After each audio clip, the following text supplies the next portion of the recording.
I was also supposed to answer a few unanswered questions. If there is a question without being answered, you can't go to sleep tonight. If there is a burning question, just one question we'll handle, please. Please take the microphone, whoever. Where's the microphone, please?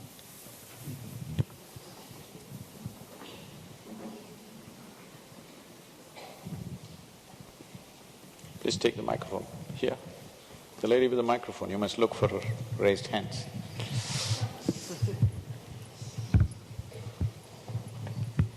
Hey, what's the matter?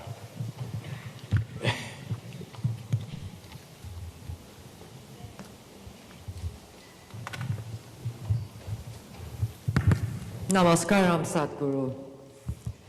There is so much for this country to take into consideration as we head into this election. So many issues. To name a few, it's economic challenges, refugee humanitarian efforts, this racial tensions, and we can go on and on and on. Even the strife between the presidential campaign is so tense. What guidance can you give us in this era now? You're getting me into the political morass. So we must understand this. Fundamentally, democracy means, the equivalent word in southern Indian languages, in Tamil, democracy means Jananayakam. This means the rule of the people. Democracy means that. It is not that you're electing a ruler, you're electing a representative who'll rule on your behalf. That's what democracy means. But this will be a functional democracy only when every individual votes according to their individual choice. I'm saying this across the world, particularly in America. Now we have become two tribes. The parties are no more parties, they're tribes. My grandfather was a Democrat, my father was a Democrat, so I am one, or the other Republican, I am one. You are creating two tribes. If you vote on tribal loyalties, this is feudalistic system. In a democratic garb, it's no use. Democracy means every time your vote is a considered vote, not a committed vote. If you have a committed vote already, this is no good democracy. It will not function as a democracy. But unfortunately, I see most of America is already committed. Committed vote means no democracy. Democracy means a considered vote. So it is not about whom to elect. What is it that you want? And who is going to make that happen? That is the question. This is the time. Some of the things that you mentioned, one of the biggest concerns right now is this. What will America be for the rest of the world also? Because I have seen that, for example, in India, people who are watching American elections with as much interest as they would watch their own elections. But this time with a little bit of amusement, unfortunately. Why they're watching this is because in some way, people are believing that whoever gets elected will be, in some sense, leader of the world. When such a privilege is put upon us, it's very important. One important thing for America is, this is a nation which has grown and flourished on individual enterprise. We have to focus on that. If this has to happen, what needs to happen in the country? We suddenly change track into something else and we think by getting into a mess all over the world, this will become better. No, this will not become better that way. I always wonder, I even spoke to one of your past presidents, And when I mentioned this, he said, this is our aim next time. But it's always next time. The thing is, see for example, America has gotten into many warlike situations or wars, where it's destroyed a few nations. Right now in the last 15 years, in our own lifetime, I always look back on World War I and World War II and wondered, how did the people of the time allow this to happen? That kind of atrocity. But in our own times, it is happening and we're allowing it to happen because we think it's not our business, but when it comes to our doorstep, it will become our business. And when it'll become our business, we don't know. Tomorrow morning, we don't know who is going to explode where.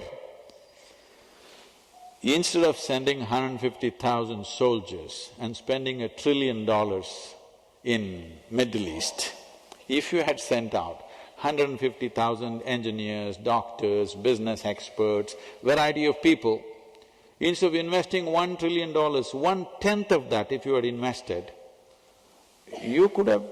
the world would have loved you and it would be yours anyway. There are two ways to get the world. One is by conquest, another is by inclusion and embrace. Time has come where conquering the world is over. It's an old… it is a thought from the graveyards of the past. It is not a futuristic thought.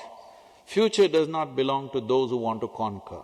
Future belongs to those who will include. If America strives to include rather than to mess around with all the problems in the world, see, just a simple thing I'm telling you. There are estimates, the United Nations has made these estimates. They say something like if you spend $12 to $15 billion a year, $12 to $15 billion, you can nourish every child on the planet till they're 6 years of age. I'm saying if you do this, will the world love you? If you spend another $10–15 billion per year, you can educate every child in impoverished society. The amount of skill that you will develop in the world and the level of loyalty that you will have, this nation has been built by importing skills from everywhere, isn't it? Isn't it important you cultivate skill everywhere in the world, invest in that rather than bombing it out? So these policies have come from the past, from the fear that was there in the past. The world has changed. It is a privilege, it is a tremendous possibility that today there is only one really major power on the planet. This is the time to change the language on the planet. This is the time to shift the world from war to well-being.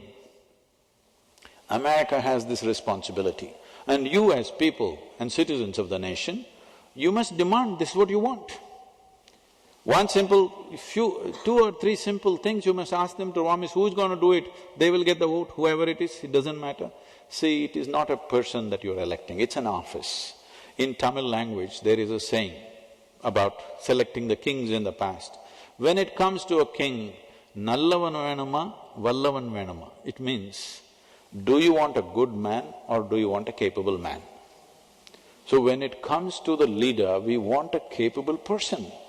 It is for you to decide who is capable on an individual basis, not because you belong to a Republican tribe or a Democratic tribe. Tribal warfare is not considered democracy. The beauty of democracy is power can shift, running a nation. In the past, if the power has to shift, blood had to flow. Yes or no?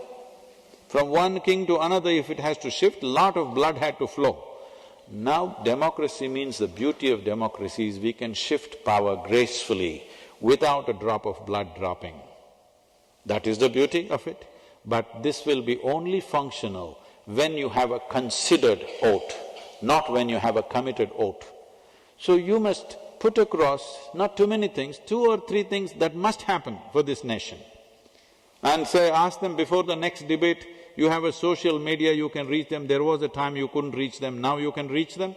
You ask them who is going to make a commitment that they will not open a new theater of war in the world. We have enough of that stuff going. America will not open up a new theater of war, there are other ways to address problems on the planet. And America will invest in well-being, not in war. The amount of money that's being invested in the war machine is unnecessary. This comes from the Cold War times when there are two big guns. Now one gun has collapsed.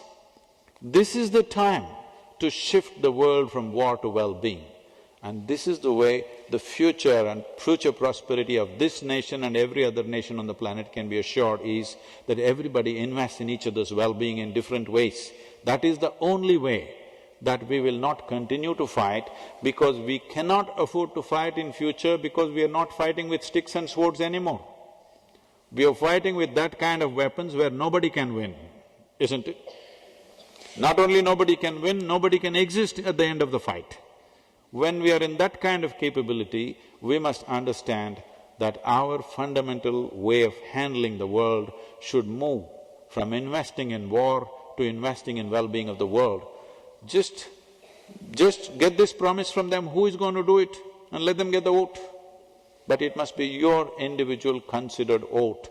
You should not vote as a tribe.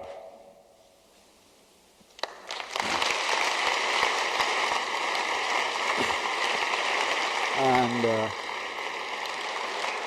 oh, you still have questions? I can speak without using the mic, sir. But there are people in the upper regions. It's okay, but we will leave the question.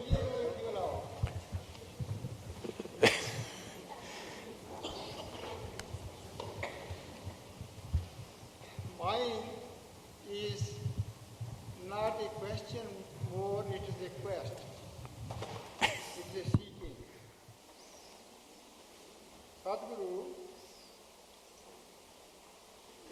this body we get from the cosmos, Oh, really? emerges out of the cosmos, Oh, really?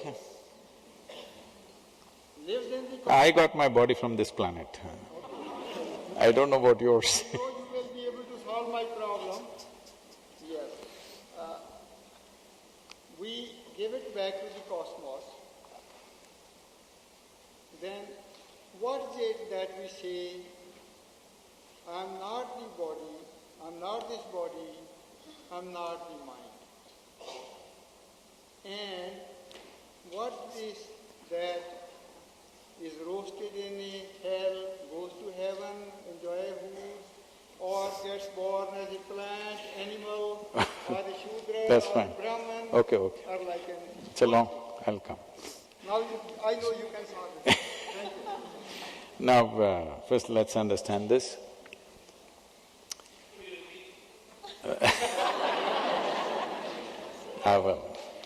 See, one thing is, there are lots of assumptions in everybody's mind. We have started believing so many things. This is the first thing we have to come to. Can all of you come to this much sincerity in your life? What I know, I know. What I do not know, I do not know. Is it okay? Hello? But right now the problem is, whatever we do not know, we assume. And then we believe. And we will gather 100 people around us who believe the same thing. And once 100 people gather and another 100 people believe something else, we will fight. This has been going on, isn't it? I'm saying, shall we become this much straight? What I know, I know. What I do not know, I do not know. Is it okay? I do not know is an immense possibility. Only if you see I do not know, the longing to know, the seeking to know, and the possibility of knowing becomes a reality. Otherwise, everything that you do not know, you will believe. And believe me, if we work hard enough on you, we can make you believe just about anything. Yes or no? This happened in New York City. An 8-year-old boy came back from school and he had a very progressive mother at home. Obviously, she was single.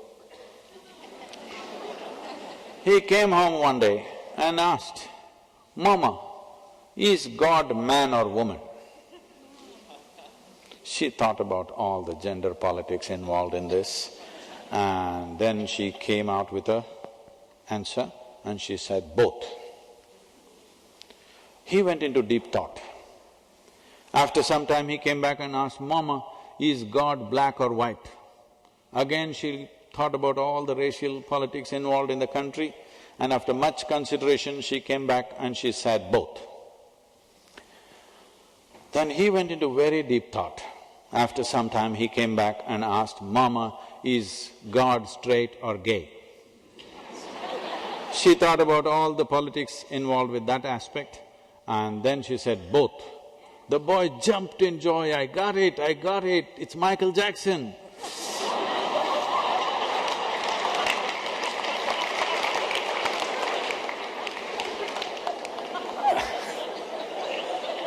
How we draw these conclusions is up to us, but why can't we be straight enough? What I know, what I do not know, I do not know. If you see, I do not know, you will have an active, living intelligence. If you believe things that you do not know, you will come to a dead end within yourself. If you want a living, active intelligence which is constantly looking, then you must see that whatever you know is just a minuscule in this cosmos, isn't it? Yes or no? How much ever we know, it is just a speck in this cosmos. And if you see almost nothing in this universe you really know, including yourself, you will remain a constant, active intelligence. This is the way to be. A living intelligence, not a concluded intelligence. Conclusion means death. Yes? So what will happen after this? Some things you know best only by experience. What will happen after death? You will know only by experience. But life is like this right now. Life is just this. See, there is a wonderful suspense thriller going on in one of the local theaters right now. None of you have seen the movie. I have. Shall I tell you the story? She doesn't want. The entire story will take too much time. The last suspense part I will tell you 2 minutes. No, you don't want. Why? Because you want to experience the suspense. What is experiencing the suspense? You went there, saw that poster, oh, this director, this actor, maybe this will happen, mind will project. Then you will go inside, see those still images, oh, this guy will do this, that guy will do that, mind will do more projections. You go and sit in the auditorium, you watch the first few scenes, oh, this will happen, you made a prediction, it went wrong. That will happen, you made a prediction, it went wrong. One more prediction, went wrong. Then you consult with your friend and say, last scene is definitely going to be like this. When the last scene came, something totally different happened. Then you come out and say, wow, what a wonderful movie.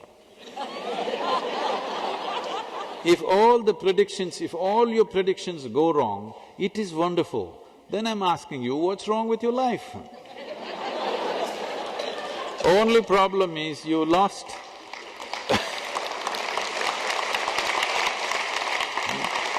You have lost the ability to enjoy suspense. You don't have a heart to enjoy suspense. Little suspense means this will palpitate. Little more suspense means this will crack up. It is very important that you have a heart to enjoy this suspense. But anyway, today I'm going to relieve the suspense for you, and the last scene in your life is you're going to be dead. Till then, till that moment comes, how alive, how joyful, how exuberant are you with this life? How alive are you? This is the only question. So tomorrow morning if you wake up, if you're still alive, you must give yourself a big smile, okay? Hello? What is the greatest thing about your life? You're alive right now, isn't it? Everything else is secondary. Not your wealth, not your money, not your business, not your family. The greatest thing right now is you're alive right now. If you come alive tomorrow morning, will you give yourself a big smile? Yes. If you're dead, I will excuse you, okay? If nearly 250,000 people died, at least 2 to 3 million people lost somebody who is dear to them, isn't it? You check those handful of people who matter to you, all of them alive today. Will you give yourself one more big smile? Hello? Right now it's 10 o'clock. You're still alive. Will you give yourself one more big smile? Every time Every time you check the time, I want you to understand, it is not the clock ticking away, it's your life ticking away, isn't it? This is your life ticking away. Now you must promise me, at least every time when you look at the time, if you're still alive, you must give yourself a big smile. Let's make it happen.